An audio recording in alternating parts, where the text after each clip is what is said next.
हताश हो रहे थे, तो तथ्यों को ढूंढने के लिए आप भारतीय मीडिया के अखबारों, चैनलों का सहारा लेते होंगे। बिल्कुल। तो क्या आपको उस वक्त या इस वक्त भी तथ्य नहीं मिल रहे थे आपको? नहीं, तथ्य तो थे, बस उनको हाईलाइट नहीं किया जाता था।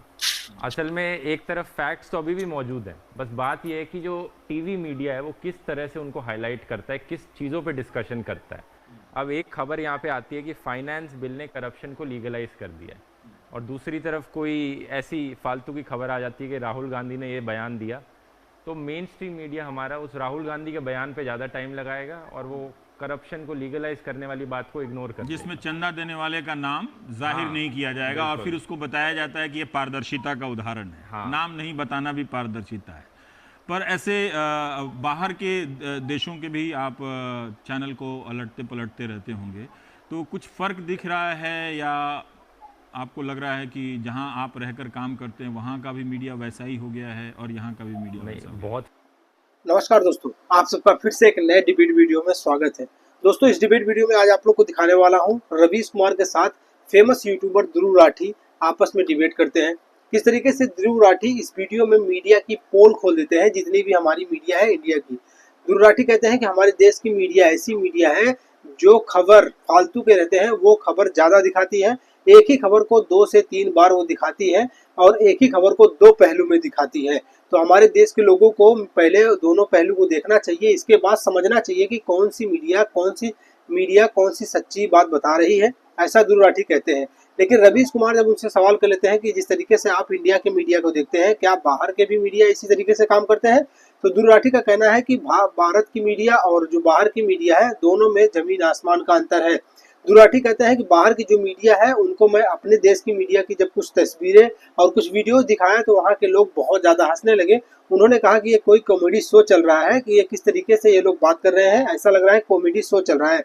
और ध्रुव राठी कहते हैं कि जो बाहर की मीडिया है वो सिर्फ फैक्ट पे बात करती है और रिलीजन को लेकर वहाँ पर कोई भी डिबेट नहीं होता है। वहाँ पर सिर्फ और सिर्फ न्यूज दिखाते हैं और फैक्ट पे बात करते हैं, जो हमारे इंडिया में ऐसा नहीं होता। ऐसा ध्रुव राठी का कहना है। आइए इस वीडियो में आप लोग को दिखाने वाला हूँ, तो आप लोग लास्ट तक बने रहिएगा। चैनल पे अगर नए हो तो चैनल को जरूर सब्सक्राइब कर लेना। इस वीडियो का लिंक आप लोग को डिस्क्रिप्शन में मिल जाएगा। चलिए वीडियो को शुरू करते हैं।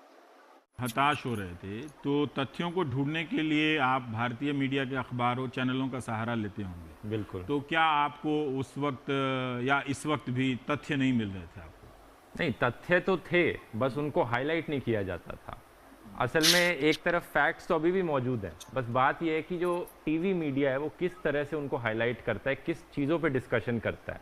अब एक खबर यहाँ पे आती है कि फाइनेंस बिल ने करप्शन को लीगलाइज कर दिया है, और दूसरी तरफ कोई ऐसी फालतू की खबर आ जाती है कि राहुल गांधी ने ये बयान दिया, तो मेन स्ट्रीम मीडिया हमारा उस राहुल गांधी के बयान पे ज़्यादा टाइम लगाएगा और वो करप्शन को लीगलाइज करने वाली बात को इग्नोर कर जिसमें देगा। चंदा देने वाले का नाम जाहिर हाँ, नहीं किया जाएगा और बिल्कुल। फिर उसको बताया जाता है कि ये पारदर्शिता का उदाहरण है। हाँ। नाम नहीं बताना भी पारदर्शिता है। पर ऐसे बाहर के देशों के भी आप चैनल को अलटते पलटते रहते होंगे, तो कुछ फ़र्क दिख रहा है या आपको लग रहा है कि जहां आप रहकर काम करते हैं वहां का भी मीडिया वैसा ही हो गया है और यहाँ का भी मीडिया नहीं, वैसा हो गया है? बहुत फ़र्क है। जहाँ मैं रहता हूँ वहाँ के मीडिया में और यहाँ के मीडिया में। अरे बाप रे, ये तो धोती खोल रहा है।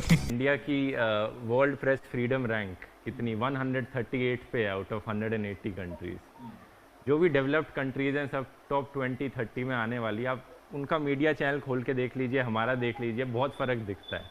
मैंने वहाँ पे रहने वाले कुछ लोगों को हमारे एक बड़े फेमस जर्नलिस्ट की कुछ वीडियोस दिखाए थे। वो हंस हंस के पागल हो गए थे देख कर कि क्या चल रहा है, मतलब कोई एंटरटेनमेंट शो चल रहा है कि कॉमेडी शो चल रहा है, ये जर्नलिस्ट का वो चल रहा है। तो बहुत फ़र्क है। आराम से बात करते हैं, एक तो वहाँ पे लोग फैक्ट्स पे बात करते हैं और फालतू की डिबेट्स नहीं चलाते ज़्यादा, जिसमें झगड़े वगड़े होते हैं कि एक रिलीजन के बेसिस पे डिबेट कम ही चलती हैं। बस न्यूज़ को बताने का काम ज़्यादा करते हैं, फैक्ट चेकिंग का काम ज़्यादा करते हैं वहाँ पर, और ये फालतू की चीज़ें कम होती हैं। ये काम करने से पहले और भारत से जाने से पहले आप यहाँ अखबार तो पलटते ही होंगे, चैनलों को देखते ही होंगे। बहुत ज़्यादा आपकी उम्र नहीं है, लेकिन फिर भी मैं जानना चाहता हूँ कि तब क्या आप भारत की मीडिया को बहुत श्रद्धा से देखते थे? नहीं, पहले डेफिनेटली रिस्पेक्ट तो थी मीडिया के लिए, वो धीरे धीरे टाइम टू टाइम कम होती चली गई है। एक टाइम था जब एक्चुअली में जब मैं 7th 8th क्लास में हूँगा, दो कोई शान से बताने वाली बात है कि आप टीवी पे आ रहे हैं, लेकिन कुछ गिने चुने हैं जैसे आपकी तरह। बात तो सही है। अच्छा लगता है यहाँ पर आकर कि NDTV पे आने का मौका मिल रहा है, आपके साथ शो पर बैठने का मौका मिल रहा है। लेकिन यही चीज़ अगर और बाकी मेन स्ट्रीम मीडिया के साथ अगर होती तो मैं नहीं कह सकता कि ये लगेगा मुझे। पर अगर आप इसका मतलब ये है कि आपने ठीक ठाक इन चैनलों को देख लिया होगा। अगर आप इसको श्रेणीबद्ध करें, कैटेगराइज करें हमारे दर्शकों की जागरूकता के लिए भी, जैसा कि मैंने कहा कि अब सिर्फ दर्शक होने से काम नहीं चलेगा कि रिमोट खरीद लिया और बदल दिया कोई भी चैनल। जहाँ तक मैं देखता हूँ कि कोई भी चैनल आप बदलिए आपको कंटेंट वही दिखता है, तो अब रिमोट भी यूजलेस हो गया, वो उसका कोई महत्व नहीं रह गया है। सही पकड़े हैं। लेकिन फिर भी पाठक होना और दर्शक होना, अब ये दोनों की भूमिका, पुरानी भूमिका समाप्त होती है।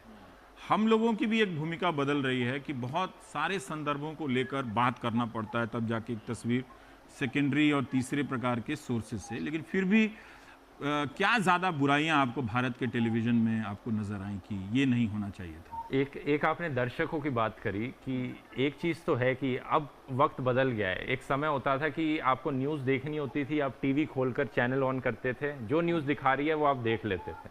लेकिन अब ये टाइम नहीं रहा है, क्योंकि अब इतने तरह से एक न्यूज़ को दिखाया जाता है। एक हमारा राइट विंग पर्सपेक्टिव हो गया, एक लेफ्ट विंग पर्सपेक्टिव हो गया, तो अब दर्शकों को दोनों तरफ देखने ज़्यादा ज़रूरी हो गए हैं, दोनों पहलू एक खबर के वहाँ पर।